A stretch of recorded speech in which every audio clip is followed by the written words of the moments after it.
శ్రీ వెంకటేశ్వర వ్రతకల్పం. వ్రత విధానం. శ్రీ వెంకటేశ్వర వ్రతం 2 విధాలుగా ఆచరించవచ్చును.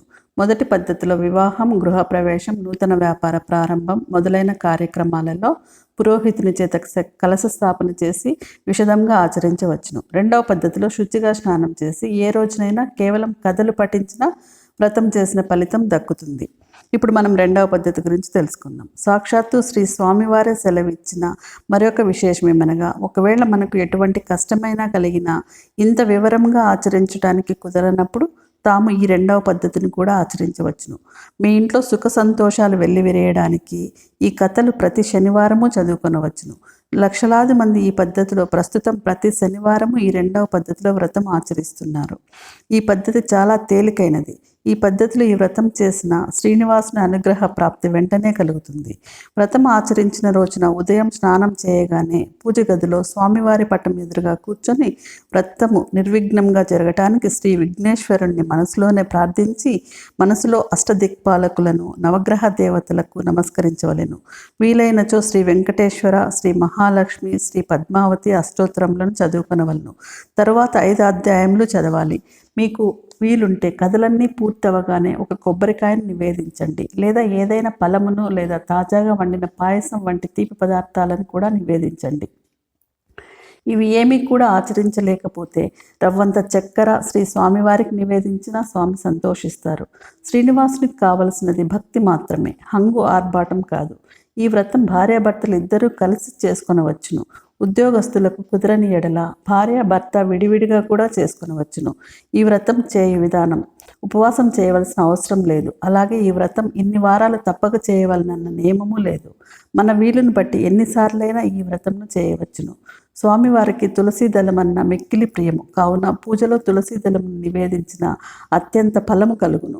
వ్రతం పూర్తి అయిన పిదప ఆ తులసీ దళములను అందరూ ప్రసాదంగా తీసుకొనచో అన్ని రోగములు నశించి అష్టైశ్వర్యములు కలుగును.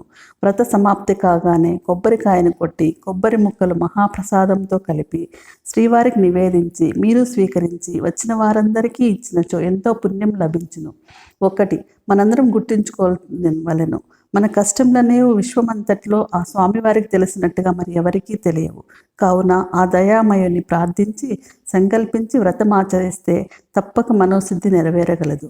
అన్ని కష్టములు తొలగిపోయి అష్టైశ్వర్యములు లభించగలవు.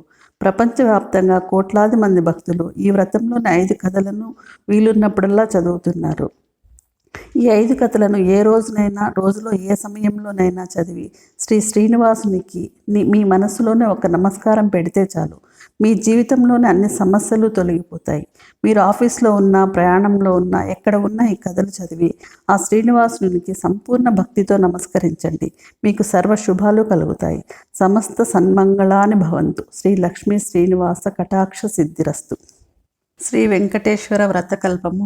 మొదటి అధ్యాయము. శ్రీ భగవాన్ ఉవాచ: కలియుగంలో ఒకానొక శుభముహూర్తమున సాక్షాత్తు భూలోక వైకుంఠమే అయిన తిరుమల కొండపై విశ్వపతి అను భక్తునికి శ్రీనివాసుని రూపంలో వెలసి శ్రీ వెంకటేశ్వరునిగా భక్తులచే కొలవబడుతున్న శ్రీమన్నారాయణుల వారు శ్రీ వెంకటేశ్వర వ్రతకల్పంగా ప్రసిద్ధి నొందే ఈ వ్రతం గురించి గ్రంథం రచించవలసినదిగా అనుగ్రహించి అనుజ్ఞనిచ్చి ఈ విధంగా చెప్పసాగారు.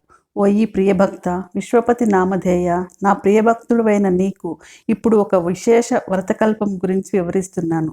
ఈ వ్రతం నాకు అత్యంత ప్రియమైనది, అందరూ ఆచరించుటకు ఎంతో సులభతరమైనది. కలియుగంలో మానవులు తమ తమ పూర్వజన్మ ఫలాలను అనుభవిస్తూ తిరిగి అనేక పాపకర్మలను అనుసరిస్తూ అనేక కష్టాల పాలవుతున్నారు. వీరిలో నా భక్తులైన కొందరు వారి వారి కష్టాలను నివారించవలసినదిగా నన్ను వేడుకుంటున్నారు.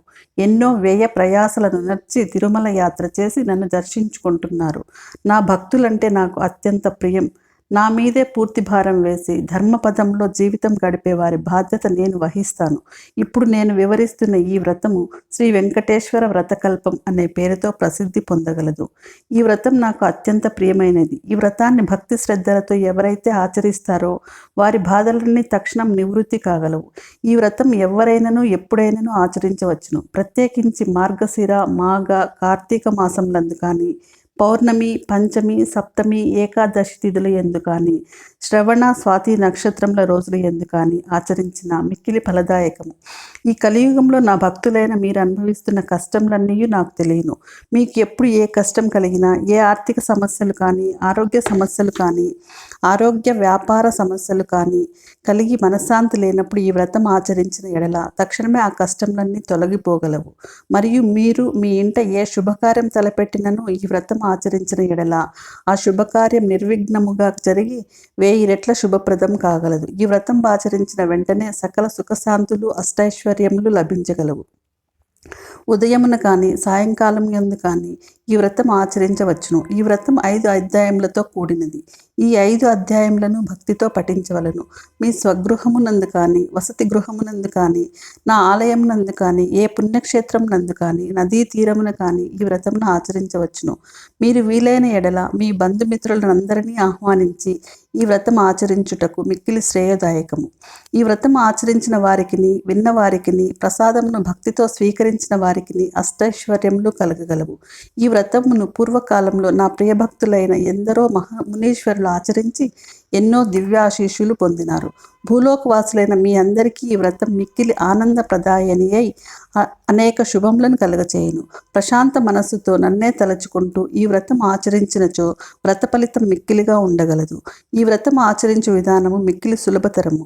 కలియుగంలో మీకు గల కష్టములన్నీ నాకు తెలియను. అందువలననే అత్యంత కఠోర నిష్ఠతో చేసే తపస్సులకు, యజ్ఞయాగాదులకు నిచ్చు ఫలము కేవలము ఈ వ్రతం ఆచరించుట వలననే మీరు పొందగలరు.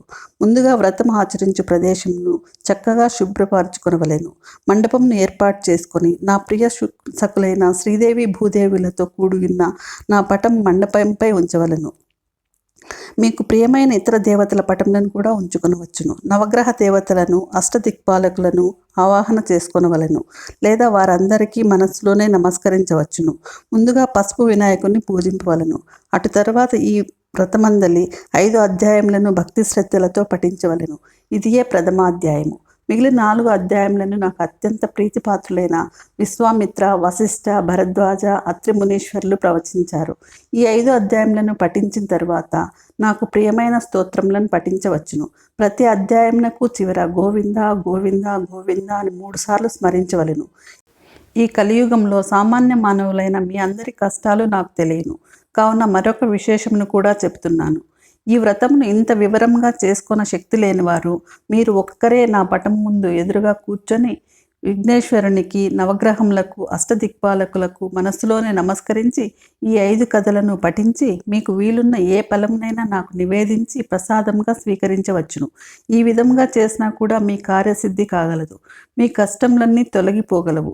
మీకు సకల శుభములు కలుగును.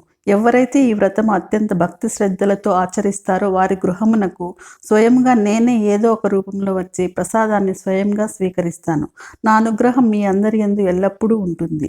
శ్రీ స్వామివారు తిమ్మరాజు విశ్వపతి రామకృష్ణమూర్తి విశ్వపతి అను భక్తునికి ఈ విధముగా తనకు అత్యంత ప్రీతికరమై తానెల్లప్పుడూ నివసించే తిరుమల కొండపై ఈ వ్రత విధానంను అనుగ్రహించారు. కలియుగవాసులైన మనమందరము ఈ వ్రతమును ఆచరించి శ్రీ వెంకటేశ్వర స్వామి వారి అనుగ్రహమునకు పాత్రులు కావలెను. ఈ వ్రతం ఆచరించినంతనే మన కష్టములన్నీ తొలగిపోయి అనేక శుభ ఫలితములు పొందవచ్చును. గోవింద గోవింద గోవింద గోవింద గోవింద గోవింద. ప్రథమోధ్యాయం సమాప్తం. శ్రియకాంతాయ కళ్యాణ నిదయేర్తినాం శ్రీ వెంకట నివాసాయ శ్రీనివాసాయ మంగళం. శ్రీ వెంకటేశ్వర వ్రతకల్పం 2వ అధ్యాయము. శ్రీ విశ్వామిత్ర ఉవాచ. ఈ అధ్యాయంను మనకు మహాతపస్సంపన్నులైన సాక్షాత్ శ్రీ విశ్వామిత్రుల వారు అనుగ్రహించారు. ఓ కలియుగ వాసులారా, శ్రీనివాసుని ప్రియభక్తులారా, మీరు ఆచరిస్తున్న ఈ వెంకటేశ్వర వ్రతకల్పము అతి పవిత్రమైనది, మహాన్వితమైనది. కలియుగంలో శ్రీమన్నారాయణుని కరుణా కటాక్షములు పొందటానికి మిక్కిలి సులభ మార్గము. పూర్వకాలంలో అనేక మంది శ్రీవారి భక్తులు ఈ వ్రతం ఆచరించి తమ తమ అభీష్ట సిద్ధి పొంది ఉన్నారు. ఇంత సులభతరమైన వ్రతకల్పం మనకు అనుగ్రహించిన ఆ శ్రీ వెంకటేశ్వర స్వామి వారికి ముందుగా మనమందరము నమస్కరించవలెను. పూర్వకాలంన మగధ సామ్రాజ్యంలో విష్ణు చిత్తుడనే శ్రీవారి ప్రియభక్తుడు ఉండేవాడు. అతనికి 9 మంది స్త్రీ సంతానం కలిగిరి. ఎంతో పాండిత్యం కలిగినను మిక్కిలి పేదరికంతో బాధపడుచుండెడివాడు. విష్ణు చిత్తుని భార్య తారామతి ఎల్లప్పుడూ శ్రీమన్నారాయణునే ప్రార్థిస్తూ ఉండేది.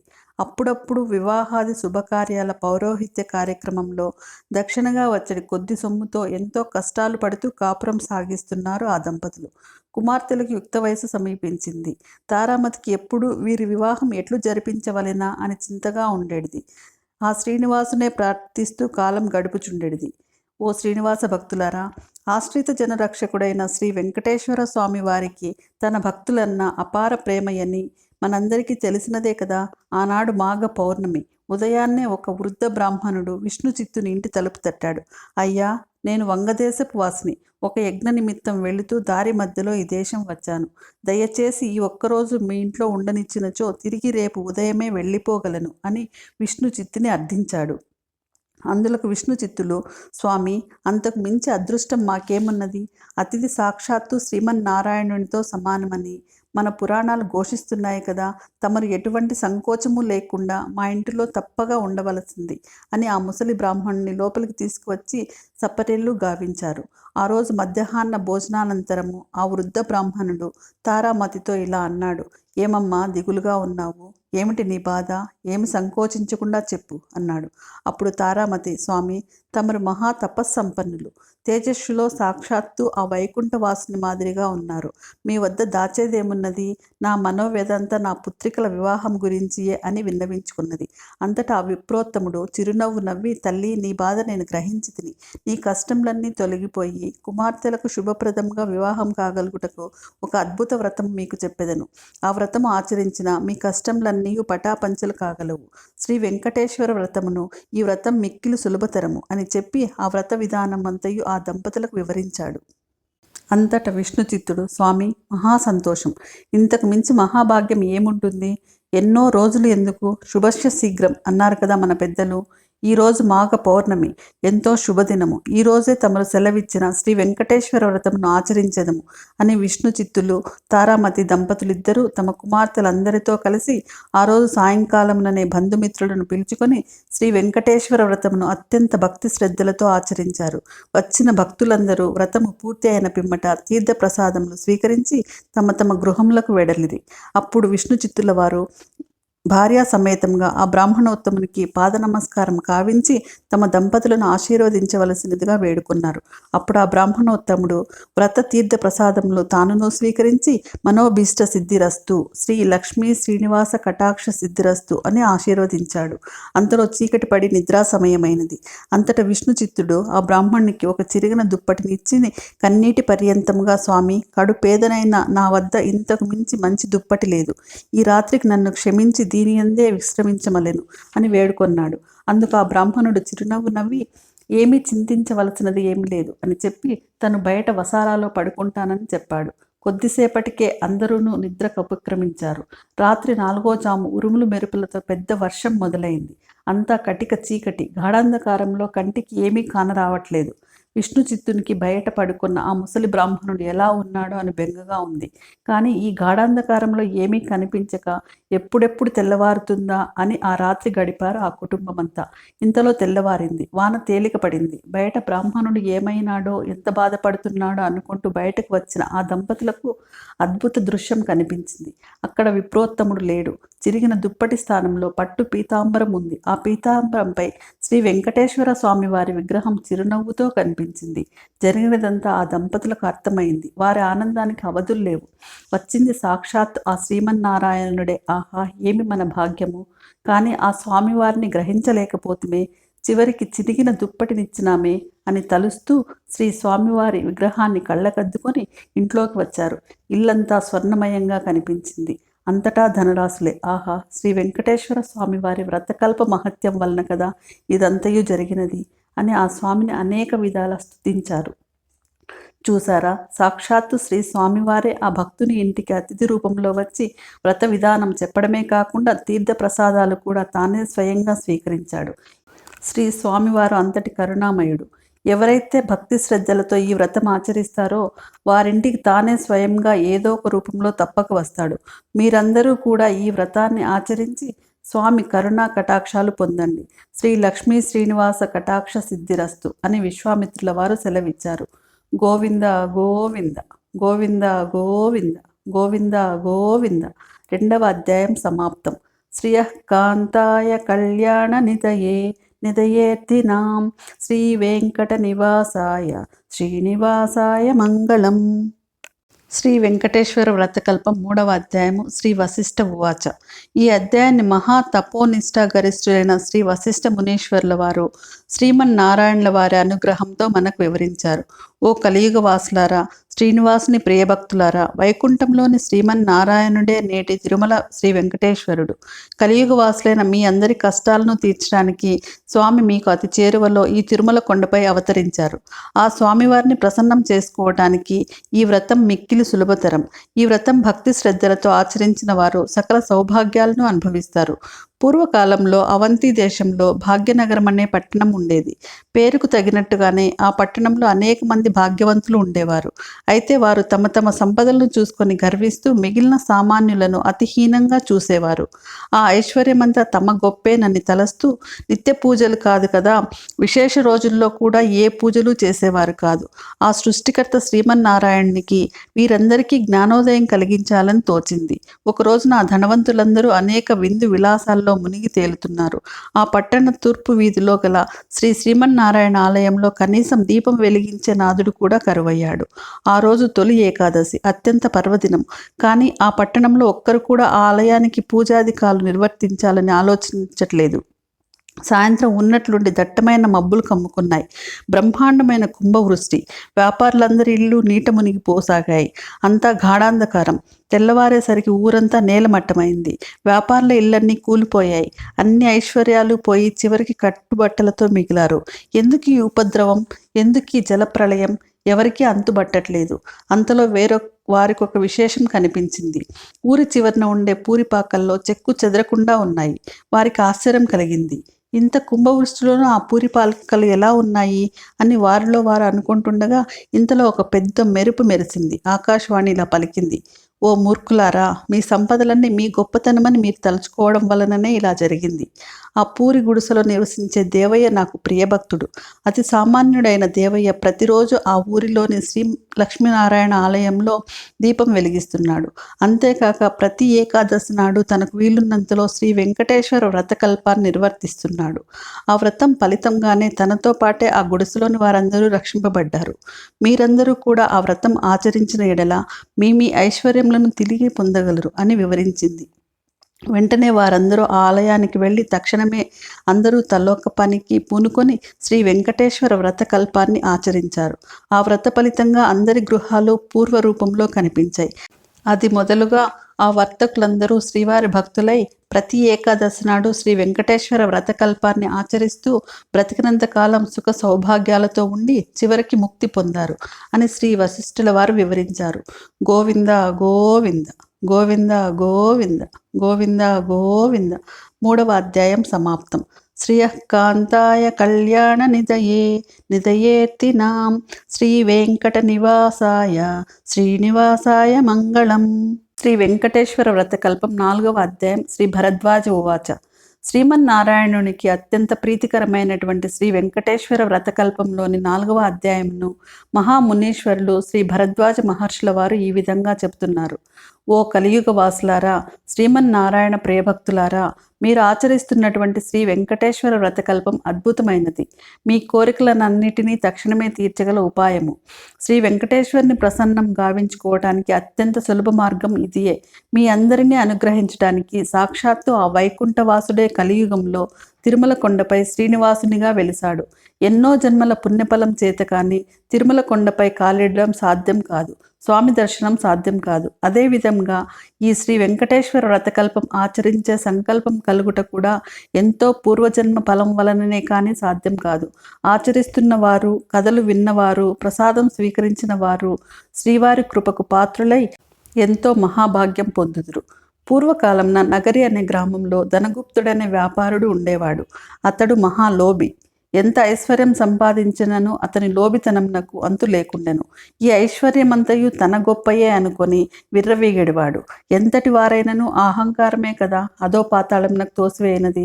ధనగుప్తుని భార్య కాంతిమతి మాత్రం ఎంతో భక్తి శ్రద్ధలు కలిగి ఉండేది. వారికి 3 పుత్రికలు. చివరి పుత్రికైన కుమారికి దైవభక్తి ఎక్కువగా నుండేది. ఎల్లప్పుడూ ఆ శ్రీనివాసునే తలుస్తూ ఉండేది. తండ్రికి తెలియకుండా వీలున్నప్పుడల్లా శ్రీ వెంకటేశ్వర స్వామివారి ఆలయానికి వెళ్ళి స్వామిని దర్శించుకొని వస్తుండేది. ఇంటికి తీసుకొచ్చిన ప్రసాదాన్ని అందరూ స్వీకరించిన తండ్రి మాత్రం ఎన్నడూ తీసుకునేవాడు కాదు. భర్త యొక్క ఆ ప్రవర్తనకు కాంతిమతి మిక్కిలి చింతించేది. ఒకరోజు కుమారి తన స్నేహితుల ఇంట శ్రీ వెంకటేశ్వర వ్రతం జరుగుతున్నదని తెలుసుకొని తాను కూడా వ్రత కథలను విందామని వెళ్ళింది. వ్రతం పూర్తి అయ్యేసరికి మిట్ట మధ్యాహ్నం అయింది. ప్రసాదం తాను స్వీకరించి కొంచెం పొట్లంగా కట్టించుకొని ఇంటికి బయలుదేరినది. మార్గ మధ్యంనకు వచ్చేసరికి ఎండ తీవ్రత ఎక్కువైనది. ఎక్కడైనా కొంచెం దాహం తీర్చుకుందామని తలచగానే ఆ పక్క వీధిలోనే తన తండ్రి అంగడి ఉందని గుర్తొచ్చింది. ఆ అంగడికి వెళ్ళి ఈ వ్రతం గురించి తండ్రికి చెప్పకుండా నీళ్లు అడిగి తాగింది. తండ్రి కోపగించుకుంటాడనే భయంతో కంగారుగా దాహం తీర్చుకొని వడివడిగా ఇంటిదారి పట్టింది. ఆ హడావిడిలో కుమారి ప్రసాద పొట్లం దుకాణంలోనే మర్చిపోయి వదిలివేసింది. ఇంతలో ఆ బజారులో ఒక్కసారిగా అలజడి మొదలైంది. ప్రజలందరూ హాహాకారాలు పెడుతూ పరిగెడుతున్నారు. పెద్ద అగ్ని ప్రమాదం సంభవించి ఆ వీధిలోని అంగళ్ళు అగ్నిదేవుని ప్రతాపానికి ఆహుతి కాసాగాయి. అసలే మిట్ట మధ్యాహ్నం. దానికి తోడు తీవ్రమైన వడగాలి. ధనగుప్తుడు శరీరం భయంతో కంపించింది. ఇంకొద్ది క్షణాల్లో తన కళ్ళ ఎదుటే తన అంగడి కూడా బూడిద కావలసిందే. ఈ ఆలోచనతో చేతులు వణికిపోతున్నాయి. అంగడి నుంచి అందరూ బయటికి పరుగులు తీశారు. కానీ తాను ఉండిపోయాడు. విడిచిపోబుద్ధి కావట్లేదు. ఉంటే తాను మసైపోగలడు. ఈ కంగారులో చేతికి ఏదో పొట్లం తగిలింది. ఏ ఆలోచన లేకుండా తీసి నోట్లో వేసుకున్నాడు.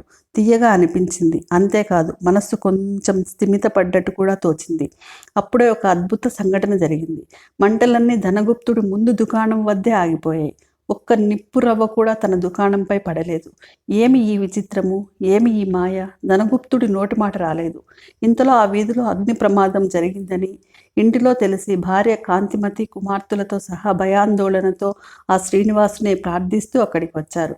అంగడి వరకు వచ్చిన ఆ మంటలు పక్కనే ఉన్న అంగడి వద్దే ఆగిపోవడం చూసి సంభ్రమాశ్చర్యాలకు లోనయ్యారు. అప్పుడు కుమారికి తాను అంగడిలో మరిచిన పొట్లం గుర్తుకు వచ్చింది. ధనగుప్తుడు అంతకుముందు తాను తిన్నది ఆ పొట్లంలోని పదార్థమే అని గ్రహించాడు. కుమారి ఆ పొట్లం శ్రీ వెంకటేశ్వర స్వామివారి ప్రసాదమని, తాను వ్రతంలో పాల్గొనడం అంతా వివరించింది. తాను స్వీకరించిన ఆ ప్రసాద మహత్యం వల్లనే తాను ఆ ప్రమాదం నుంచి బయటపడినట్లు ధనగుప్తుడు గ్రహించాడు. శ్రీవారిని క్షమించమని చెంపలు వేసుకున్నాడు. సాయంకాలమే ఊరందరినీ పిలిచి శ్రీ వెంకటేశ్వర వ్రతకల్పం భక్తి శ్రద్ధలతో ఆచరించాడు. అప్పటి నుండి ఆ వర్తకుడు పూర్తిగా స్వామివారి సేవలకే శేష జీవితాన్నంతా గడిపి చివరికి ముక్తి పొందాడు. కేవలం ప్రసాదాన్ని స్వీకరించినంతనే ఎంత ఆపద నుండి బయటపడ్డాడో చూశారు కదా. ఈ వెంకటేశ్వర వ్రత మహత్యం అంతటి అద్భుతమైనది. మీరందరూ వీలున్నప్పుడల్లా ఈ వ్రతం ఆచరించి శ్రీనివాసుని కృపకు పాత్రులు కావలసింది అని భరద్వాజుల వారు అనుగ్రహించారు. గోవింద గోవింద గోవింద గోవింద గోవింద గోవింద. 4వ అధ్యాయం సమాప్తం. శ్రియకాంతాయ కళ్యాణ నిధయే నిధయేర్తినాం శ్రీ వెంకట నివాసాయ శ్రీనివాసాయ మంగళం. శ్రీ వెంకటేశ్వర వ్రతకల్పం 5వ అధ్యాయం. శ్రీ అత్రి ఉవాచ. భూలోక వైకుంఠమే తిరుమల తిరుపతి. తిరుమలతో సమానమైన పవిత్ర ప్రదేశం కానీ, శ్రీ వెంకటేశ్వరునితో సమానమైన దైవం కానీ ఇంతకు ముందు లేడని, ఇక ముందు ఉండబోడని పురాణాలు ఘోషిస్తున్నాయి. శ్రీనివాసునిగా వెలిసిన శ్రీమన్నారాయణునికి తన భక్తులంటే అలవిమాలిన ప్రేమ.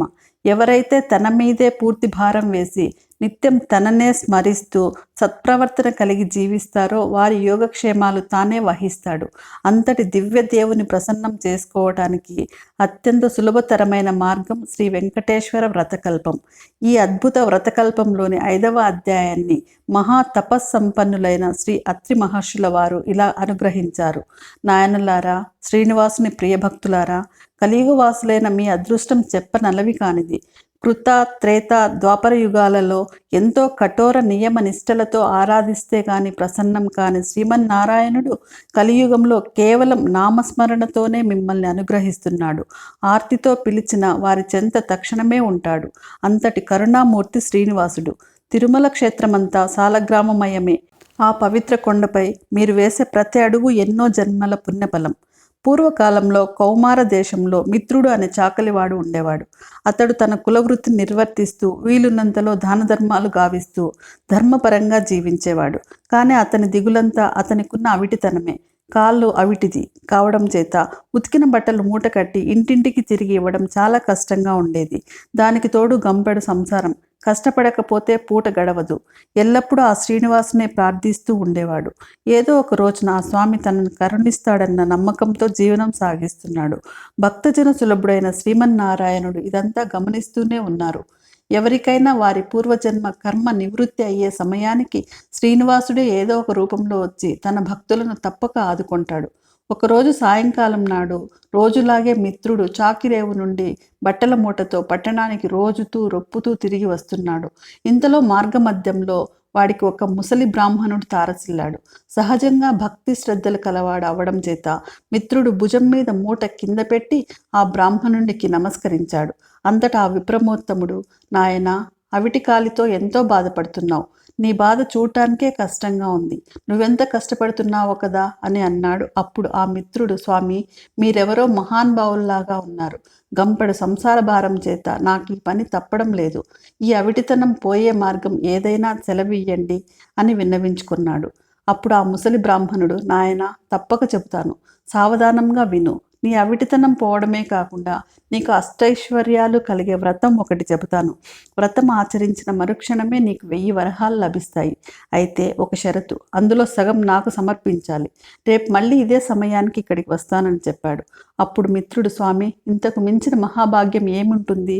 ఆ వ్రతమేదో ఈ రోజే ఆచరిస్తాను, సెలవియ్యండి అని ప్రార్థించగా ఆ బ్రాహ్మణుడు శ్రీ వెంకటేశ్వర వ్రతకల్పాన్ని వివరంగా చెప్పాడు. మిత్రుడు రెట్టించిన ఉత్సాహంతో ఇంటికి వచ్చి ఆ విషయమంతా భార్యకు చెప్పి ఇరుగు పొరుగు వాళ్ళని ఆహ్వానించి శ్రీ వెంకటేశ్వర వ్రతాన్ని ఆచరించి తీర్థప్రసాదాలు తాను స్వీకరించి వచ్చిన వారందరికీ పంపాడు. ఇంతలో ఇంటి బయట ఏదో కోలాహలం వినపడింది. మిత్రుడు కుమారుడు బయట నుంచి ఇంట్లోకి పరుగున వచ్చి, అయ్యా, రాజభటులు నీ కోసం వచ్చారు. రాజుగారు నీ కట్న కానుకలు పంపించారట అన్నాడు. ఇంతలో రాజభటులు వచ్చి మిత్రుడిని రాజుగారి ఆస్థానంలో చాకలిగా నియమించారని 1000 వరహాలు బహుమానంగా పంపారని చెప్పి మిత్రుడి చేతిలో 1000 వరహాల మూట పెట్టారు. 1 వారం లోపల వచ్చి రాజుగారి కొలువులో చేరవలసిందే అని చెప్పారు. మిత్రుడి ఆనందానికి అవధుల్లేవు. వారం దాకా ఎందుకు, రేపే వెళ్ళాలి అని మూటాముల్లా సర్దుకొని మరుసటి రోజు తెల్లవారుజామునే ప్రయాణమయ్యాడు. ఆ ఆనందంలో ఆ ముసలి బ్రాహ్మణుడి సంగతే మర్చిపోయాడు. దారి మధ్యలో గుర్తుకు రాగా 1 నెల తర్వాత కలవచ్చులెమ్మనుకున్నాడు. వెళ్ళి రాజాస్థానంలో చేరాడు. రోజులు నెలలు గడుస్తున్నాయి. ఆ బ్రాహ్మణుడికి ఇచ్చిన మాట పూర్తిగా మరిచిపోయాడు. అంతే, బ్రాహ్మణ రూపంలో వచ్చిన ఆ స్వామివారికి కోపం వచ్చింది. మానవ నైజం అంతేనని అనుకున్నాడు. ఆ స్వామివారు తన మహత్యం తెలియచెప్పాలని నిర్ణయించుకున్నాడు. అంతే, ఆ మర్నాడే రాజాస్థానంలోని రాణిగారి నగలు మాయమయ్యాయి. ఆ అభాండం మిత్రుడి మీద పడింది. మిత్రుడికి కఠిన కారాగార శిక్ష పడింది. రాజభటులు మిత్రుడిని పలు విధాలా శిక్షించారు. ఎందుకు ఇలా జరిగింది, ఎందుకు ఈ అభాండం తన మీద పడింది అని తలుస్తున్న మిత్రుడికి ఆ రాత్రి స్వామివారు కలలో కనబడి వృద్ధ బ్రాహ్మణుడి రూపంలో వచ్చినది తానేనని, తనకిచ్చిన మాట నిలబెట్టుకోకపోవడం చేతనే ఇలా జరిగిందని చెప్పారు. అప్పుడు మిత్రుడు, స్వామి, నేను మిక్కిలి పాపాత్ముడిని. ఎంతటి అపరాధం చేశాను, దయచేసి నన్ను కరుణించండి. ఇక మీదట తప్పక ప్రతి నెల మీ వ్రతం ఆచరిస్తాను. నా సంపాదనలో సగభాగం ప్రతి నెల జీవితాంతం తమకే సమర్పిస్తాను అని చెంపలు వేసుకొని స్వామివారిని పరిపరి విధాలా వేడుకొన్నాడు. భక్తజన సులభుడైన స్వామివారు అందుకు సంతోషించి మిత్రుడిని అనుగ్రహించారు. శ్రీవారి అనుగ్రహం చేత రాణి నగలు వేరే ప్రదేశంలో మరుదినంనకే దొరికినవి. మిత్రుడు దొంగలించలేదని రాజు గ్రహించడం జరిగింది. మిత్రుడిని కారాగారం నుంచి వదిలివేశారు. అప్పటి నుండి మిత్రుడు స్వామివారికి ఇచ్చిన మాట ప్రకారం ప్రతి నెలా శ్రీ వెంకటేశ్వర వ్రతం ఆచరిస్తూ తన సంపాదనలో సగభాగం స్వామివారికే సమర్పిస్తూ కలకాలం సుఖంగా జీవించి చివరన ముక్తి పొందాడు అని అత్రి మహర్షుల వారు సెలవిచ్చారు. గోవింద గోవింద గోవింద గోవింద గోవింద గోవింద. పంచమోధ్యాయం సమాప్తం. శ్రియకాంతాయ కళ్యాణ నిదయే నిదయేర్తినాం శ్రీ వెంకట నివాసాయ శ్రీనివాసాయ మంగళం. శ్రీ వెంకటేశ్వర వ్రతకల్పం సమాప్తం. శ్రీ వెంకటేశ్వర వ్రతకల్పం ప్రతి ఒక్కరూ ఆచరించి శ్రీ వెంకటేశ్వరుని కృపకు పాత్రులు కాగలరు.